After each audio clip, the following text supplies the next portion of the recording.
What's going on, everybody? I hope you're having a great morning, afternoon, or evening, depending on whenever you're tuning in the world. My name is EQ. Welcome to EQ Trades. And on today's video, I'm super excited to be showing you the EPIQ Trading Floor. This is the new and improved home of the EPIQ Trading Floor. I pretty much moved everything all into one section. So as you can see, Trading Floor, trade alerts, courses, timeline, all the dashboards, everything is all on one website now. Makes it just a little bit easier. But I did want to use the crypto macro dashboard in order to go over where I think the market is currently sitting and where we could potentially see price go next. Now also keep in mind, none of this is financial advice. All of this is for information and educational purposes only. If you go to EPIQ Trading Floor, on the sidebar, you will see crypto dashboard, and that will give you access to this dashboard. It is free. You don't have to log in or anything like that. The first thing you'll notice is technical analysis, buy and sell signals for Bitcoin, Ethereum, and total market cap. This is also interchangeable, so you can go through all the different time frames and timelines depending on when you're trading. So for example, on Bitcoin, you could see on the 5-minute to the 15-minute, even in the 30-minute, on the shorter time frames, we're starting to see buy signals. Even on the hourly, we're seeing buy signals. But onto the 2-hour, 4-hour, and daily, we're still seeing more bearish overall. You can do the same thing with Ethereum as well. So even on the shorter time frames, Ethereum is starting to hit buy signals, even a strong buy on the 5. And same with total market cap, which is going to include all the market cap for every single crypto project. So in the shortest term, we are looking pretty bullish. We have seen 3 days of straight dojis. Now, this is pretty common to see when the market is indecisive. Now, typically when you see these dojis, especially 2 or 3 stacked in a row, it's common to see price flip in the opposite direction. You see that style set up over here with this doji when we sell off. We see some dojis up top sell off. We've seen 3 days of consistent dojis, and we're waiting to see what happens today in particular.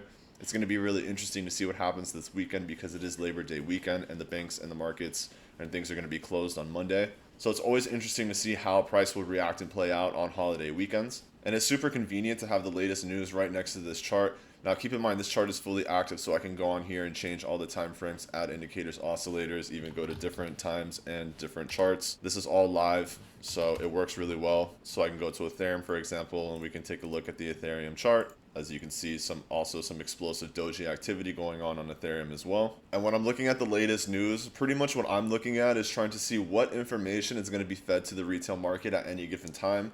So more than likely, if you're seeing a lot of bullish news come out, the market sentiment and the market trend can overall be bullish.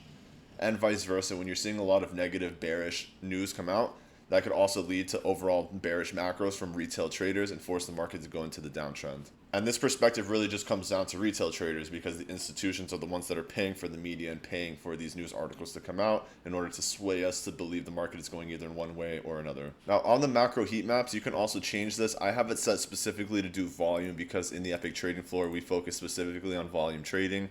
So I like to know when volume is flowing in or out of any given project or any given ecosystem.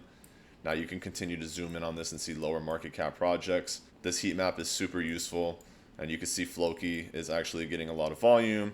Artificial intelligence, or Fetch, is getting a lot of volume as well. We were talking about this in the EPIQ Trading Floor today too. I also have the US macros integrated into this page so that you can just keep track of any of the bigger events that are going to be happening in the United States specifically. And at the moment, there's not really too much going on until we get to unemployment and CPIs and stuff like that. So that's going to be a week away basically. So there's nothing major in the macros that would be triggering any sort of big event. And then going down to the crypto screener, I like to use this just to do a quick gauge on how projects are doing anywhere from a 1 week to a year-to-year or yearly performance. Now the difference between year to date is going to be January to August, for example, where we're at right now, and yearly is going to be August to August.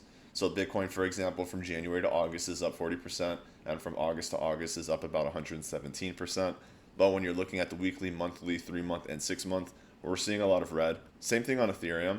Ethereum is seeing definitely major sell-offs, and keep in mind that the ETF was just released within the last few months. So I'm looking at this potentially for a lot of upside swing. If you want to see that trade and the information about that, you can always join the EPIQ Trading Floor. It does come with a 3-day risk-free trial. And vice versa, for example, if I'm looking for shorts, I can see that Tron is having a lot of green days from basically the month all the way to the yearly is green. So if there was any project that would have healthy downside potential, if the market wanted to swing down, Tron would be one of those top picks for me personally. Now, when I'm looking at this from a macro perspective, I do want to see the market swing back up at least one more time to retest major resistances and confirm these resistances, maybe get a lower high, or maybe get a regular bearish divergence setup if it's a higher high, whatever it may be. But I do believe in the shorter term we could see a little bit of upswing, but going into the next few months, I'm still watching for downswing potential down to about 45 to 39K. And everything in this dashboard is going to be real time. So this is constantly updating, and you can always hit the refresh button if you want. It's going to refresh everything, including the news.